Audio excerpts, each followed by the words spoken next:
Talk Mississippi, the JT Show.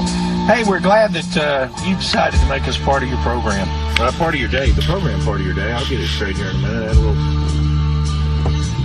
It is, even though it's cloudy, it's a beautiful day outside. It feels great and a great time for you to get out and come do some Valentine's Day shopping.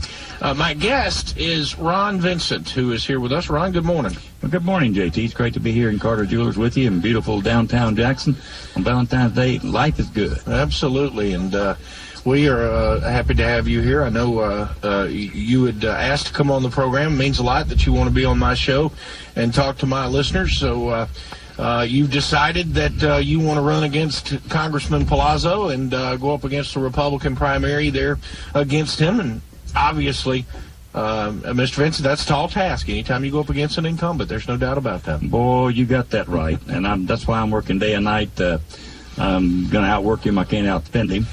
But, JT, we're $16 trillion in debt. According to the CBO, Congressional Budget Office figures, by the end of this fiscal year, which is September 30th, we're going to be another $1.5 trillion in debt.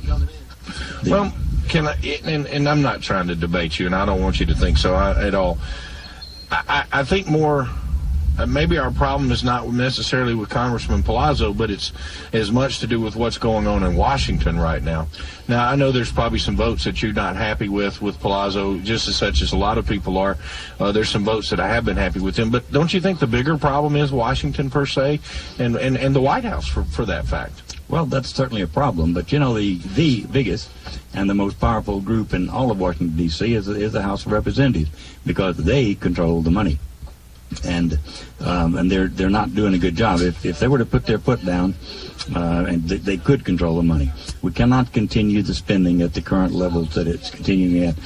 We had hoped that when the 112th Congress was seated with the Republicans in charge of the House, that we could get some stuff done, that we could cut spending, that we could return to constitutional government. But that's not happened. And the runaway federal government trampling over our Constitution on the way to socialism continues unabatedly. Somebody has got to do something. Well, and I want to make this clear. You and I are on the same side. We're on the same page. Yep. We're on the same page, and I understand both of those when it comes to the spending. Tell me a little bit, tell listeners a little bit about yourself. What have you done, and why did you decide to do this? I'm an old country boy from South Mississippi. I was born in Hattiesburg. I've got a birth certificate to prove it, by the way.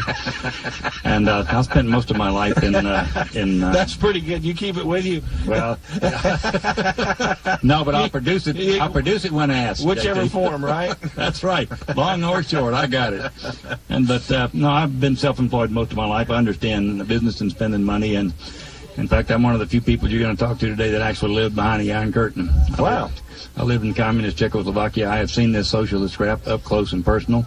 I've seen the tragedies of socialized medicine, and seeing the socialism come here, it just scares the heck out of me, JT. And so I don't see that the people, particularly Congressman Palazzo, is doing really anything to slow this down. So I got into the race, and here I am. I wonder why the American people, there's still half this country that's willing to keep going down this path. I can't understand that for the life of me. I cannot understand that, Mr. Vincent. If they could only see how quickly their liberties are being eroded away from them, and it's happening right in front of their eyes, and we're just acting like it's not really happening. Well, that's true. You know, we're sacrificing what could be a great life because of liberalism and these progressives and this cancer that's eating away at this great nation.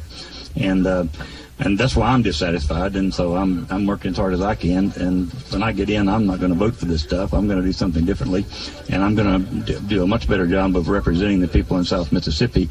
They will have a voice in Washington, D.C. If they send me to Washington, D.C., I will represent them and no one else. I will ask them how to vote. It will be different. You're on the Republican Executive Committee there in Lamar County? Yeah, I'm on the on the Republican Executive Committee. I also started the Pine Belt Republican Club. Been involved in the Tea Party for a number of years, and I'm working as hard as I can to slow down the approaching socialism. I want to ask you a question, and I don't mean this discouraging to you or not. We talked about your chances are pretty tough. You're going up against an incumbent. Should you not win, are you going to do what you can do to continue with this and try to help whatever happens and what might happen in the election? Absolutely. Should I not win, I will endorse Congressman Palazzo. I'll do whatever he asks me to do to support his candidacy if he's asked. And in any case, I'll stay in the fight. And I want to say this. It's healthy for Congressman Palazzo to have someone like yourself right now to push him. Absolutely. It's healthy to have someone push him.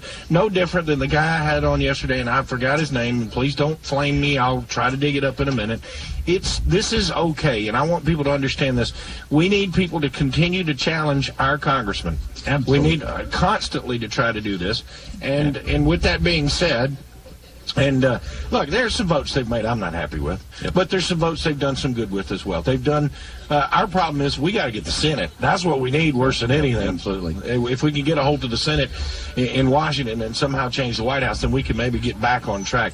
This spending it's amazing. I know it. $4.2 billion a day we go into debt. And we can talk about entitlements and Obamacare and Medicaid and food stamps and EBT. The problem is it's unsustainable. Yeah, absolutely. Somebody has to do something. We have got to put our feet down and say, no, we're not doing this. And I think our representatives in Washington, D.C. are not doing this. And it's like you said, it's only when they feel the heat will they see the light. So that's why I'm trying to turn up the heat and let some of these people see the light. We've got to stop this. This is not working. What can you do? What can you do you think, if you were to make it to Washington? What do you think? I mean, obviously it'd be a learning curve, as we see Mr. Palazzo's learned a little bit. They all have. They all have a learning curve when they get up there. But what do you see yourself? Where do you see yourself fitting in? Where do you see yourself fitting, say, when it comes to committees or subcommittees, things like that? You know, I'm not so much concerned about that. What I want to do is I want to take South Mississippi to Washington, D.C. We've got too much Washington, D.C. and South Mississippi already.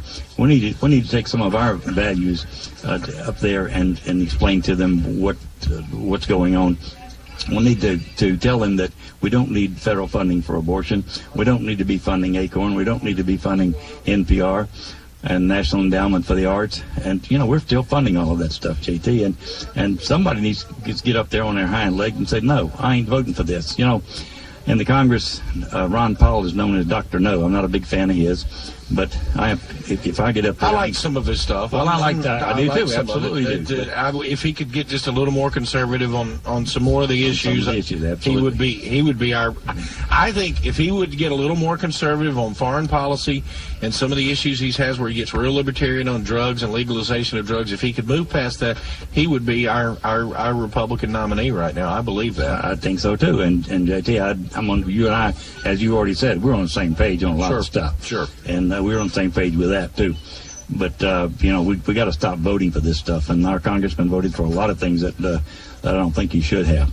You know, he voted for the Patriot Act. And one of the big things that really is just so outstanding, he voted for the National Defense Authorization Act. There's a provision in there whereby now they're cutting the pay of our soldiers in combat. The combat and hazardous duty pay is being cut.